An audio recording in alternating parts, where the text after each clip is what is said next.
Today on the Happi House. Learn how to make your own light fixture. It's inexpensive and easier than you might think. And I'm sharing some diaper bag secrets with Kate. And this is great because a lot of times we don't want to use like a baby wipe on our child's hands and faces. It just feels a lot better. And we're joining City Harvest, the world's first food rescue organization based in New York. Stay tuned. Hi, I'm Happi. I live in a quiet town outside of Minneapolis with my family. The real Happi House is far from quiet. I learned early on things are much easier with a little help. I also have a few tricks of my own to share. It's go time, people. Welcome to the Happi House.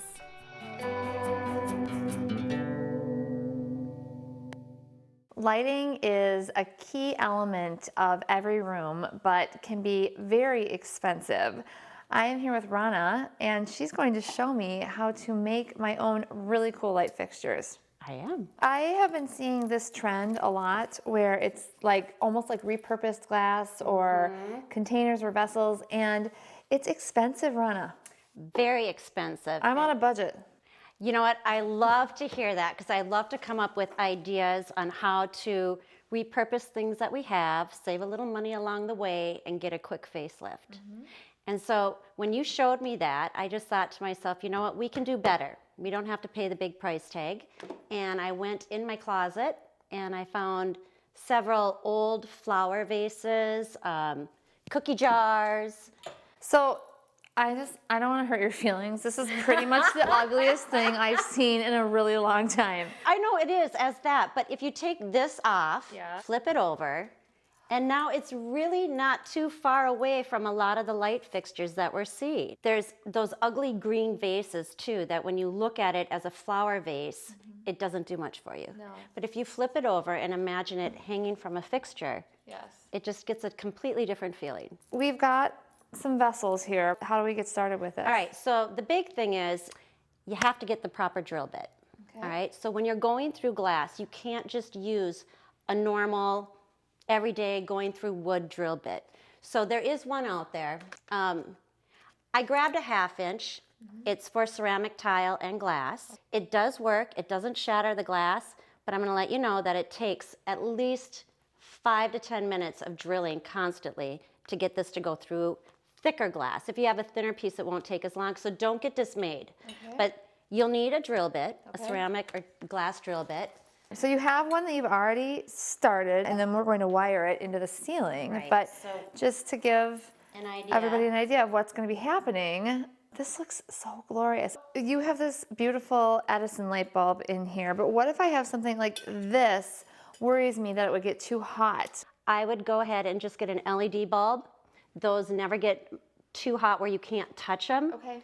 And I would use an LED bulb in there. And those LEDs last like 20 years, Which is nice. which is really nice. Yes. Okay, so before we get started on the drilling, we've talked about the drill bit, but tell me every Everything? tool I need. Yes. Okay. So first thing you do is you get a little kit. Okay. Kit is about $16 at one of your box stores, and it comes with the parts that you need to attach it to the ceiling and the socket, everything. So that's the first thing. All right. Second recommendation, if you want that true vintagey look, I'd get an Edison light bulb. It just gives it that true vintage throwback look. These are more expensive. They're $10, but I think they're really worth the warmth of the light that I was they just give going to off. say it gives off that amber glow, which again makes or breaks the ambiance of a room. So It does, and I'll tell you what, being in my late 40s, it really makes my skin look a lot less wrinkly. So there's a trick there. that is funny. Okay.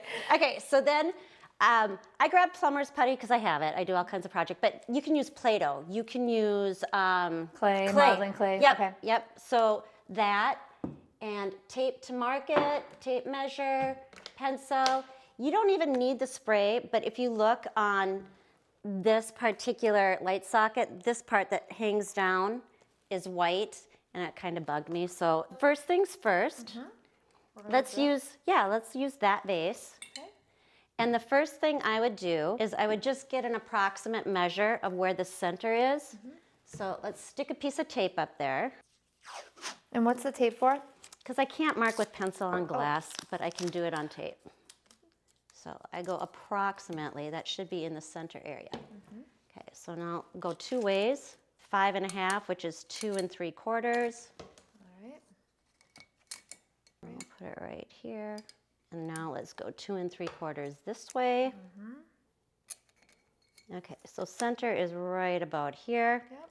That's where we're gonna mark our drill. And I like how you said right about here, because we want it to be as exact as possible, but does it need to be perfect? Doesn't have to be perfect. Okay.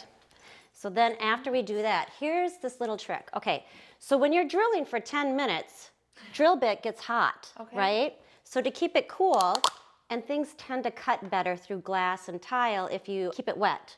So in order to do that, I just use clay or plumber's putty. Be generous. Okay. And just Yeah, that's almost like the size of a Super Ball. I mean, right. it's a lot. So you get it and you just roll it. Build yourself a little dam. Like a little, okay. A pinch pot. You build yourself a pinch pot. Little pinch pot rim. See, this is where the family could come in and help. You have your kids make you a little pinch pot right there. Now I'll pour water in there and it'll hold it in there the whole time while I'm drilling. That is pure genius. I'll put some water in there and let's move over to our drilling station. Okay. And we'll get at it.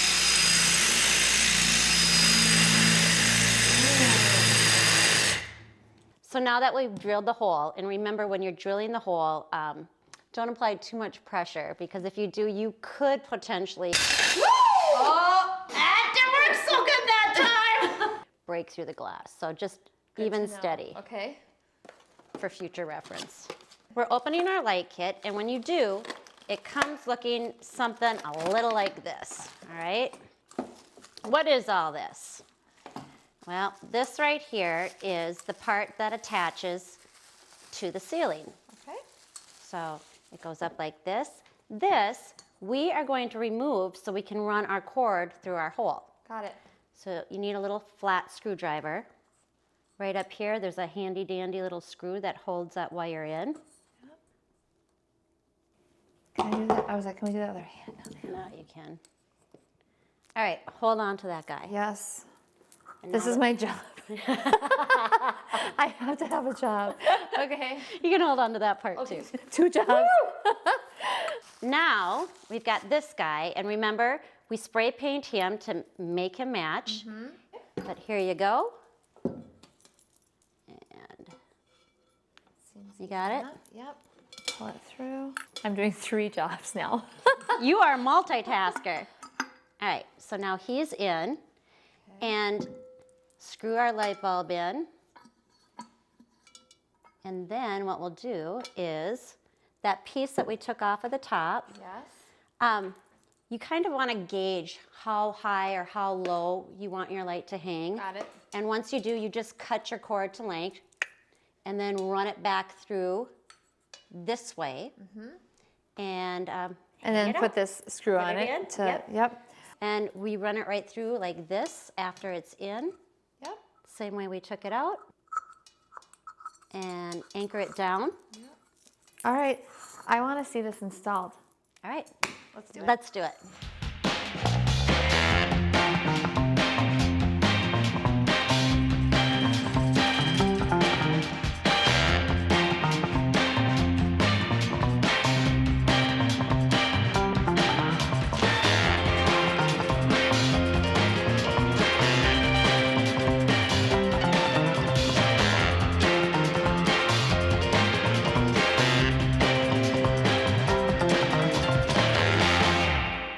That light fixture is beautiful. How much do you think that cost us?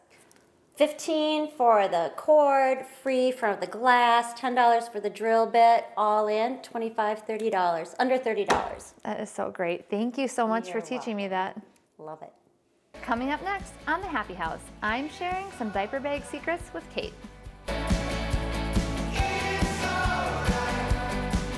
The Happy House team was really excited to learn one of our own was expecting her first baby. You've now given me permission to share a few of my secrets with you. Yes, pearls of wisdom. So we are going to talk about a few diaper bag essentials that I learned from being in the trenches for over 19 years. 19 years. All right, so the first thing that I learned, my grandma actually taught me this, is to keep a washcloth in my diaper bag. A lot of times I would just keep it dry because you can maybe wet it wherever you are, and I always stuck it in a baggie to keep it clean. And this is great because a lot of times we don't want to use like a baby wipe on our child's hands and faces. It just feels a lot better, and this does a better job often of cleaning things up. Yeah. All right, stick it in. The other thing I learned early on was to keep baggies because you never know when there's going to be an incident that needs to then be contained in a bag. Perfect. Incidents, Incidents. they happen. Great. Okay. Another thing that I learned is to buy disposable containers to keep things in my diaper bags. I think I bought this 8-pack for under $2. They're so and cute. they're a perfect size for holding like this little passy or little snacks or whatever, but they keep things clean and dry. And again, if you lose it, no big shakes. This is adorable. Okay. One other thing, keeping a sealed bottle of water with you in case you, one, want to wet your washcloth, or two, need to fill a bottle if you're formula feeding. You know you have this in reserve. So I found this to be very handy as well. Perfect. It adds a little bit of weight, but it's worth it. Another thing people wouldn't think of is this emery board. Babies' nails can get very jagged, and then they can scratch themselves, or even your nail might get jagged. So having something just to take care of that is a really nice thing to have. Perfect. One thing I learned early on is to pack an extra top for myself, because chances are if there's an incident that needs this Ziploc bag, you're going to be impacted by it. So I always kept just an extra basic t-shirt, and I did keep it in a bag for myself so nothing else in the bag got on it. And I want to tell you that this saved my life more than once. I think you should be ready to roll with these tips. Perfect. Just got to cook it a little longer. Okay, yeah, cook it. All right. Thanks for letting me give you some advice, Kate. Oh, thanks. Coming up next, the Happi House joins City Harvest, the world's first food rescue organization based in New York.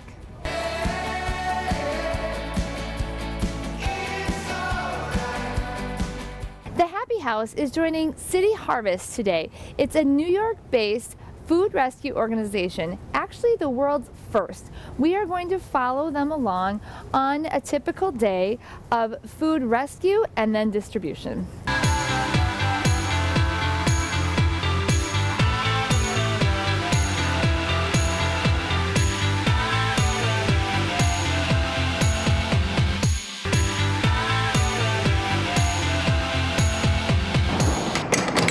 City Harvest is the world's first and oldest food rescue organization. This year we are on task to rescue 55 million pounds of food, which we will then distribute to emergency food programs throughout New York City. We have over 500 programs, and they're food pantries and soup kitchens that serve 1.4 million people every year. Essentially, what we have is a bunch of really great staff members who go out and find the food from restaurants and manufacturers, farms, and all over the country. And then they bring it back to our warehouse, where we have a wonderful group of people there who get it off those trucks and put it on other trucks that go out and distribute to those programs.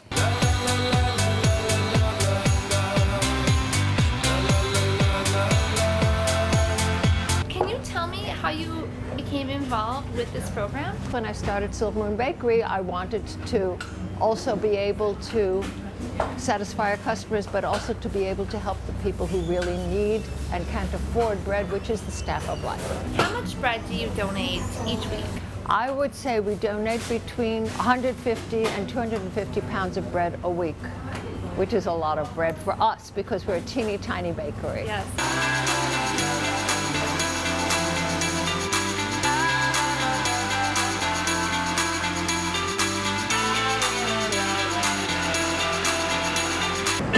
Any given day, someone will come and say, "Hey, City Harvest, you're doing, a hell of a job," whatever the case, and that makes my day. We get to feed people, we get to at least stop some of the hunger.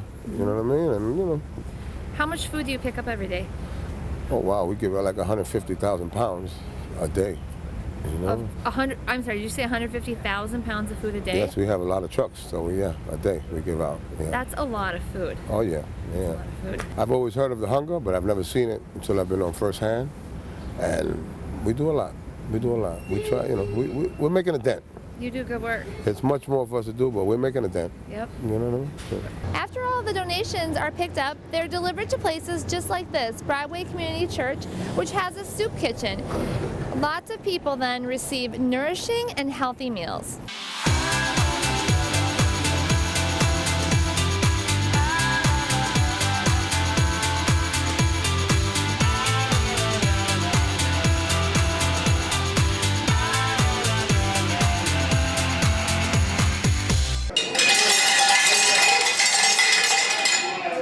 It's a good day for a lot of reasons. I can think of many. I got this guy with a camera in front of me. It must be important. They're from City Harvest, and they're doing a little film about what City Harvest gives to us, and we sure are happy and grateful about that. City Harvest makes it a good day all the time. But this is called by the New York Times the 4-star soup kitchen. It's a soup kitchen run by Broadway Community that gets a lot of stuff from City Harvest, and we're very happy about that. City Harvest brings us lots of great things, including a lot of fresh produce. Every Monday afternoon we have a fresh produce pantry all through the year, and City Harvest is absolutely essential for that. The main course today, Shanghai ginger swai. That's an Asian catfish. Delicious fillet of fish that's been poached in a dashi and miso broth with shiitake and scallion and seaweed and ginger, all festooned across it as it sits on top of a lovely piece of rice. Before you came to City Harvest, were you a chef in your previous life? Yes, and I've been a chef for about the last 30 years or so. I came in here 15 years ago just to volunteer for a day, right after 9/11 actually. A lot of people, I lived around the corner at the time, and a lot of people after 9/11 got around to doing something that they said they were going to do, like volunteer at their local soup kitchen. Right. Well, I did that too, but I ended up getting stuck here, and here I am today, and it's the best job I ever had. I feel like from talking to you, you don't feel stuck at all. You think that this is pretty amazing. I do.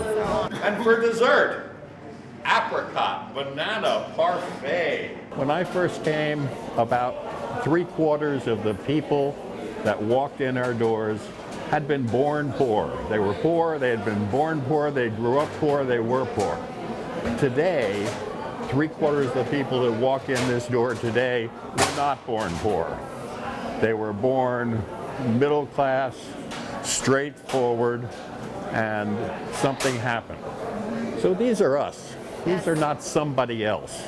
And we treat them like they're us. In New York City, we know that there are over 1 million people who are food insecure, and 1 in 4 children are food insecure.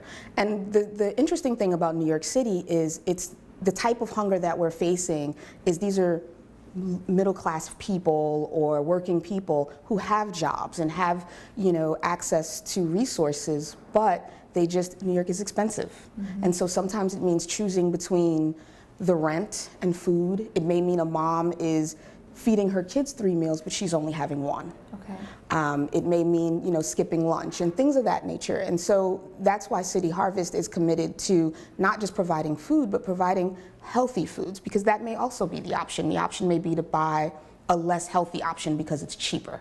And so that's really what we do. Over 50% of what we distribute is fresh produce. 75% is nutrient dense, because it's bigger than just food insecurity, it's also health. Mm-hmm. And so we try to combat all of those things at one time, given the special circumstances of New York City. If you can help someone, put a smile on their face, it'll make you feel good. Yes, it will. I sleep good at night. When I go home, I know I did a good job. What more can you ask for than that?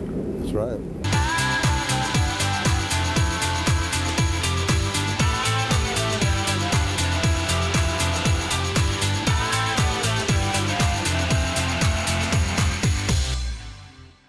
It's really an inspiring program, and thank you for inviting us along for the ride so we could see firsthand all the good that City Harvest is doing. Thank you for telling the world. We appreciate it.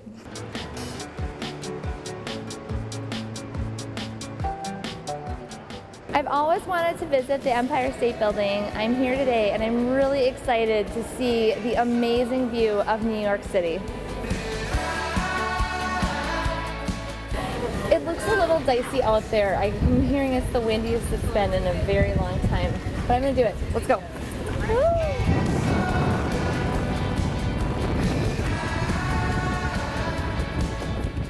I'm literally in the clouds of New York City right now.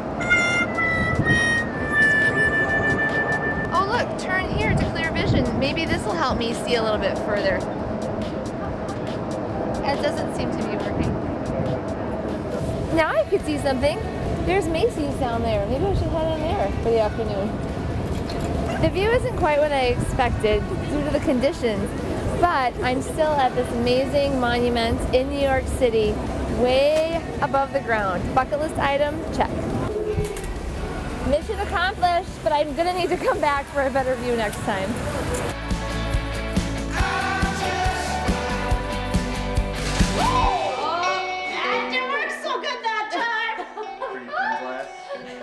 And then there was that. It was a perfect hole, too. All right, let's try a different one. No one will know. Nice, we have something for the kids.